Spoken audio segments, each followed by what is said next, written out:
year is 216 BC, and the Roman Republic is dead. Hannibal Barca does not turn away from the capital. Instead, he marches his war elephant through the shattered gates of Rome. The decision changes the Mediterranean before the Roman state can recover. Hannibal has spent years proving that Rome can be defeated in the field. Now he faces a different problem. Conquering a city is easier than governing a peninsula. The Carthaginian army is powerful, but it is far from home. Its supply lines cross hostile territory. Its alliances are fragile. Its treasury cannot sustain an endless occupation. Hannibal therefore does not attempt to create a simple military dictatorship. He builds a new political order around the ruins of Roman power. The Roman Senate is dissolved. Italian communities that had suffered under Roman expansion are offered treaties. Latin allies are promised local autonomy. Southern Greek cities are invited to return to their old commercial networks. The message is carefully designed. Carthage has not come to replace Rome with another Rome. It has come to reorganize Italy around Carthaginian power. Within weeks, Hannibal establishes a permanent military headquarters near the capital. Carthaginian officers begin mapping roads, rivers, ports, and grain markets. Engineers study the Roman road system. Merchants calculate the value of abandoned contracts. Local elites negotiate taxes and privileges. The new administration discovers that Rome's greatest strength was not its walls, it was its network. Hannibal understands this immediately. He preserves the infrastructure that can serve his empire. Roman roads remain open. Roman coinage continues to circulate. Local councils keep limited authority. Veterans from allied Italian communities are offered land in strategic regions. Garrisons are placed near major roads, rather than scattered across every town. The occupation becomes a system of controlled access. The geopolitical consequences are immediate. Macedon, already allied with Carthage, recognizes the new balance of power. King Philip V sees an opportunity to expand Macedonian influence across the Adriatic. Greek cities that once feared Roman intervention now face a choice between Macedonian protection and Carthaginian guarantees. Hannibal proposes a division of responsibility. Carthage will dominate the Western Mediterranean. Macedon will secure influence in the eastern seas. Neither power will directly threaten the other's core territories. The agreement becomes the foundation of a new Mediterranean order. In Iberia, Carthaginian commanders receive instructions to stabilize the territories that supply metals, grain, and soldiers. Hannibal knows that victory in Italy means little if Carthage cannot finance it. Silver from Iberian mines becomes especially important. Carthaginian administrators expand mining operations while investing in roads leading toward Mediterranean ports. Shipyards in Carthage and southern Iberia receive new contracts. The empire begins to convert battlefield success into economic capacity. Meanwhile, Rome's former allies are watching carefully. Some communities remain loyal to the old republic. Others recognize that the political center has changed. Hannibal exploits the difference. He does not demand identical treatment from every Italian city. Instead, he creates layers of allegiance. Cities that accept Carthaginian protection retain broader autonomy. Strategic ports accept larger garrisons. Regions controlling mountain passes receive military subsidies. Grain-producing areas receive tax incentives. This flexible system reduces the need for constant military intervention. By 214 BC, Carthaginian authority extends across most of central and southern Italy. The remaining Roman forces retreat toward northern territories and the Alps. There, commanders attempt to preserve a reduced Roman state. It is no longer the dominant power of Italy. It becomes a frontier republic surrounded by former allies. The Senate survives in exile. Its diplomats travel to Gaul, Illyria, and the eastern Mediterranean seeking partners. Roman envoys promise that Carthage will eventually be defeated. But foreign governments are cautious. Rome has lost its central territory. Its military reputation has been damaged. Its treasury is weakened. Few rulers want to risk their own interests for a defeated republic. Carthage uses diplomacy to prevent a coalition. Hannibal sends ambassadors to Egypt. He offers commercial privileges in exchange for neutrality. He negotiates with Syracuse and other Sicilian cities. He strengthens ties with Numidian kingdoms in North Africa. He also begins sending ships farther into the Western Mediterranean to demonstrate that Carthaginian naval power has returned. This becomes one of the most important changes in the alternate timeline. Historically, Carthage had struggled to convert military success into lasting strategic dominance. In this timeline, Hannibal understands that the empire must become maritime again. His victory in Italy is only the first stage. Carthaginian shipyards expand rapidly. New vessels are designed for long patrols rather than short coastal raids. Merchant fleets receive naval protection. Ports are enlarged. Warehouses store grain, timber, metals, and military supplies. The Mediterranean begins to function as an integrated Carthaginian economic zone. Trade follows power. Carthaginian merchants gain privileged access to Italian markets. Italian producers export wine, olive oil, textiles, and manufactured goods. Carthaginian merchants control important shipping routes. North African grain becomes a strategic commodity. Iberian silver supports state spending. The empire's economy becomes more diversified than it had been before the war. But success creates a new problem. Hannibal has built an empire larger than the political institutions of old Carthage were designed to manage. The Carthaginian ruling class had traditionally balanced merchant families, military interests, and civic institutions. Now the state controls territories stretching from Iberia to Italy and across parts of the Western Mediterranean. Governors need authority, armies need funding, roads need maintenance, tax systems need standardization. Hannibal begins a series of reforms. Provincial governors are appointed for limited terms. Military commanders are separated from tax officials. Local councils are required to maintain records in both Punic and local languages. Standard weights and measures are introduced in major commercial centers. Carthaginian officials establish permanent archives in Italy and Iberia. The reforms are practical rather than ideological. Hannibal does not attempt to erase Roman identity. He understands that cultural uniformity would be expensive and unnecessary. Instead, the empire develops a layered identity. Punic becomes the language of high administration.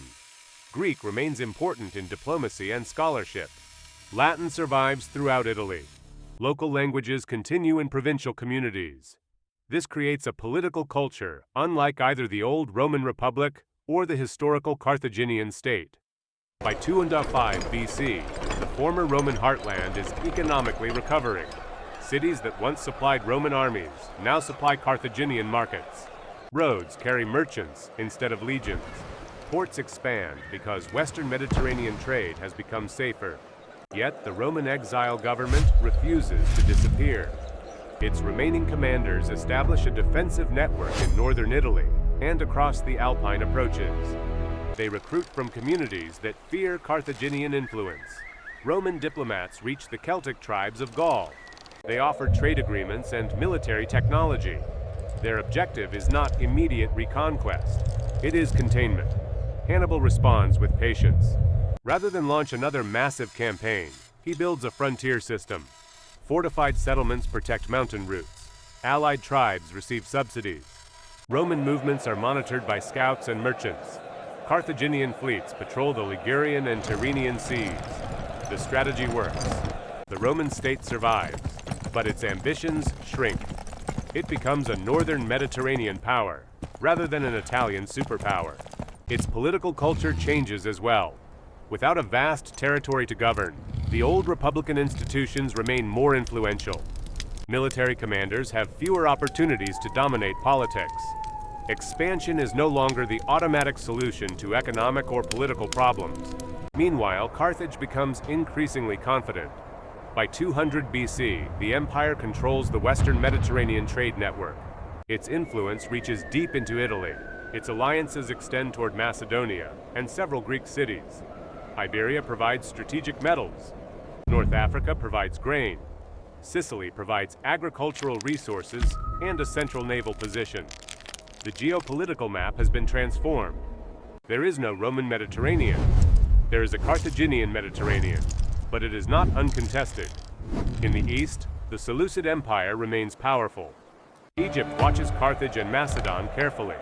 Greek states attempt to preserve independence by balancing larger powers against one another. The Eastern Mediterranean becomes a diplomatic chessboard. Hannibal knows that a direct confrontation with every Eastern power would be strategically reckless. He chooses commerce instead. Carthaginian merchants receive access to Eastern ports. Greek shipbuilders are invited to work in Western dockyards. Scholars travel between Carthage, Alexandria, and Greek cities. Mathematical, astronomical, and navigational knowledge moves across the sea with unprecedented speed. The empire becomes richer, but also more connected. That connection produces a cultural transformation. Young Carthaginian elites study Greek philosophy. Italian administrators learn Punic. Greek engineers find employment in Carthaginian ports. Numidian cavalry traditions influence military organization. Iberian metalworking techniques spread through military workshops. The empire is becoming Mediterranean rather than exclusively Punic. Hannibal himself becomes a symbol of this transformation. He is no longer simply the general who defeated Rome. He becomes the architect of a political system designed to prevent another Rome from emerging. His policies emphasize balance. No province should become powerful enough to threaten the center. No ally should become so dependent that rebellion becomes inevitable. No military commander should control enough resources to challenge the state. It is an unusual form of imperial management. But Hannibal also recognizes the greatest threat to his system: succession. His personal authority holds together competing interests. Merchant families respect his victories. Generals respect his strategic reputation. Provincial governors follow his instructions. Allied rulers trust his agreements. But what happens after him? The question becomes unavoidable as the century turns. Hannibal is aging. The Carthaginian Senate begins debating institutional reforms. Some members want a hereditary dynasty. Others want a council of generals and merchants. A third faction supports a constitutional system that would divide executive authority among several officials. Hannibal rejects the idea of a royal title. He argues that Carthage must remain a republic, but a stronger republic capable of governing an empire. New offices are created.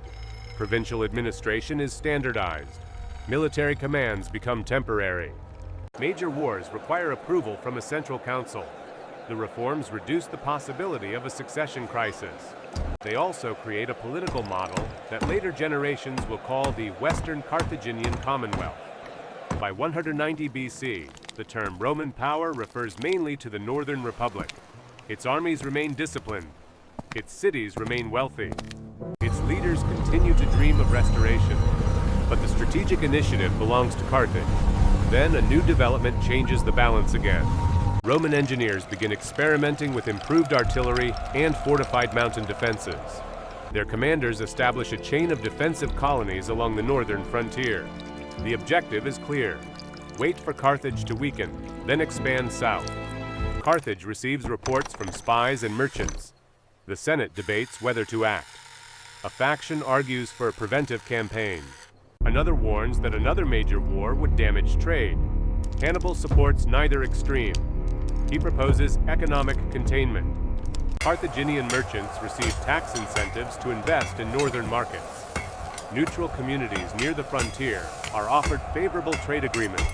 Roman merchants are allowed limited access to southern ports. The objective is to make peace more profitable than war. For several decades, the strategy succeeds. The Mediterranean becomes a system of competing states connected by commerce. Rome remains a rival. Macedon remains a partner. Egypt remains independent. Greek cities remain politically divided. Carthage remains at the center. But history has created a new uncertainty. Far beyond the Mediterranean, other societies are developing. New trade routes are emerging across Asia. Kingdoms in the east are expanding their influence. Merchants arriving from distant regions bring unfamiliar goods and stories about powerful states beyond the known world. Carthaginian navigators begin asking a dangerous question: how far does the world extend beyond the western horizon? The empire has secured Italy. It has stabilized Iberia. It has dominated the Western Sea. It has survived the diplomatic pressures of Greece and Egypt. Now its ambitions are turning outward. New expeditions are authorized along the Atlantic coast. Shipbuilders develop vessels capable of longer voyages. Maps are copied and compared in the archives of Carthage. Reports from Iberian sailors describe unfamiliar currents, distant islands, and coastlines beyond traditional trading routes. The next strategic frontier is no longer Rome, it is the ocean. By the beginning of the 2nd century BC, Carthage has become the dominant Western power. Its economy is maritime, its army is multinational, its diplomacy is built around balance. Its cities are connected by roads and sea routes that once belonged to Rome. The Roman Republic has not vanished completely. That is what makes the future uncertain. A reduced Rome still possesses a powerful military tradition. Its leaders have decades to rebuild. Its northern territories provide resources. Its political institutions remain intact. Carthage has won the war. But winning a war is not the same as ending a rivalry. Somewhere beyond the Alps, Roman commanders are still studying Carthaginian maps. Somewhere in Carthage, naval planners are studying the Atlantic. And somewhere in the eastern Mediterranean, rival powers are calculating how long this new order can last. The Mediterranean has changed hands. The next question is whether Carthage can keep it. Yet the greatest danger may not come from Rome. A maritime empire depends on routes that cannot be permanently secured by armies alone. Storms, distant markets, rival fleets, and unexpected alliances can reshape the balance. Carthage now faces the challenge that defeated empires often discover too late. Expansion creates new borders. New borders create new obligations. And every obligation demands resources, attention, and political trust from the center. The sea offers no permanent frontier. Welcome to Pocket Alternate History. If you enjoyed this miniature timeline, subscribe and step into the multiverse of history. The next Carthaginian move points beyond the Atlantic, toward unknown waters,